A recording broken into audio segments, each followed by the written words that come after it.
Howdy guys, Nathan here with a 2021 Hyundai Sonata. It has lots of amazing gizmos and gadgets, and it looks pretty interesting. In this video, we're going to be talking about what I love and dislike about this vehicle. Alright guys, I want you to stay with me here because I'm going to talk about styling, and I adore the styling. So does Roman, and one of the reasons why is because if you look at its competitors, the Camry, Altima, the Hyundai Sonata looks completely different, and one of the things that separates it is this character line. Check out this chrome strip and the way they did this, and it goes all the way down, and it doesn't stop, it just keeps going all the way to here. And what's really cool about it is from there you come to a rather curvaceous and cool looking rear. Now I know what you're thinking. These little slats here, they kind of look a little silly because this is not a rally car. It is for aerodynamics. It is to create little vortexes in order to make this vehicle not only handle better, but be slippier. Slippier? Slippier. Slippier. You know what I mean. Welcome to yet another excellent Hyundai interior. I know what you're saying. What? Hyundai, excellent interiors. No, they're value market. They don't make nice interiors. Well, friends, over the past few years, they have upped their game. Now, not everybody agrees with me, but in my mind, for the money, you get excellent ambiance, a fantastic design, modern, lots of attention to detail, really nice materials. I especially like the steering wheel. All the controls feel good. They're well laid out. I like having dials and knobs. Obviously, I would prefer having a handle for a gear lever, but this setup, a lot of people seem to like. Simply push the button and you're off. Everything here is well laid out. All the surfaces feel good, and these seats are quite nice. Alright, so I wanted to talk about another thing I love, which is this 8-speed automatic. Now it's hooked up to a 180 horsepower turbo 1.6 liter engine that puts out 195 pound-feet of torque. So it's pretty good, but this transmission is silky smooth. They really built an excellent automatic transmission, and I love it. And thank you for not putting a CVT in this vehicle. And also, I'm actually very happy about the fact that it's not the dual clutch. Dual clutches are great for performance vehicles, not so much for a lot of city cars, and this really is a city car. Now, one of the things about Hyundai in general that they've been really good about from the beginning is giving you a lot of content for the price. And this Sonata is no different. In fact, that's one of the things I love about it is how much stuff you get for the dough. Now, in this trim, which is a limited, you get a lot.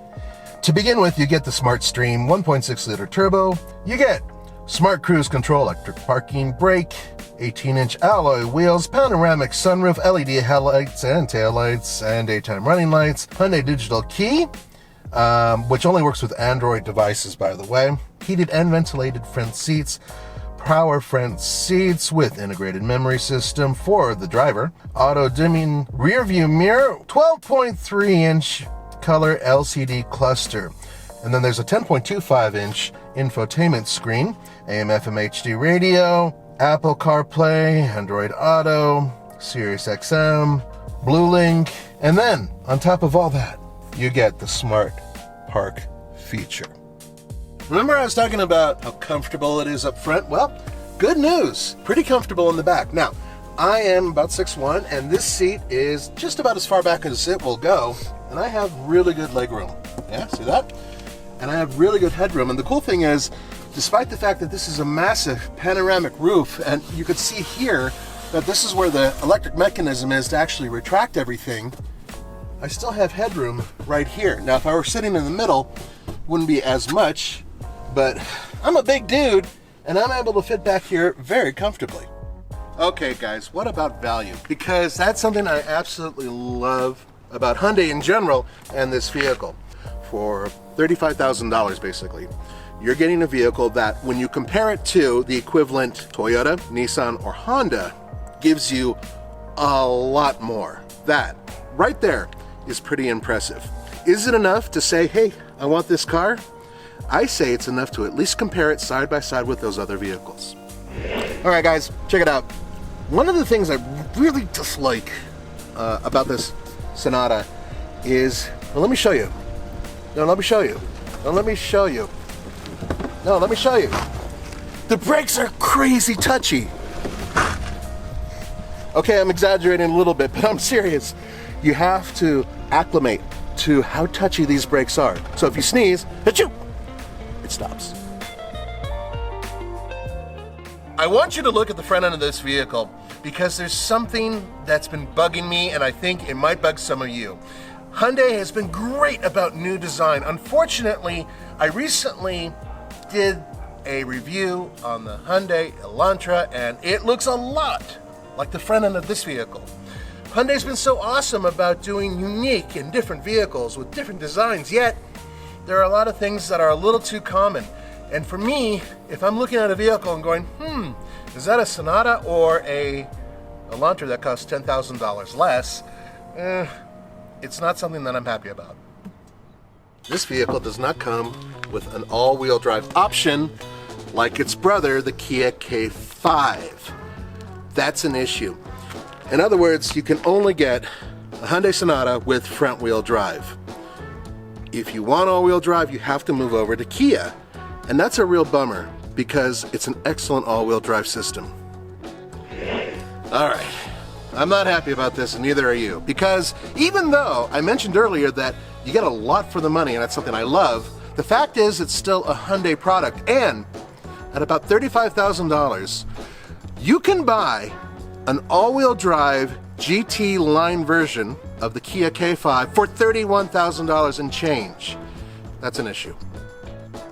The next thing I want to talk about is Smart Park. Now, I know you've heard of Smart Park before because it's a really cool tech. And you, by locking the door and then holding down start, and eventually the car will start, and it has started, you can actually make it go forward or back by holding the button, which is really cool.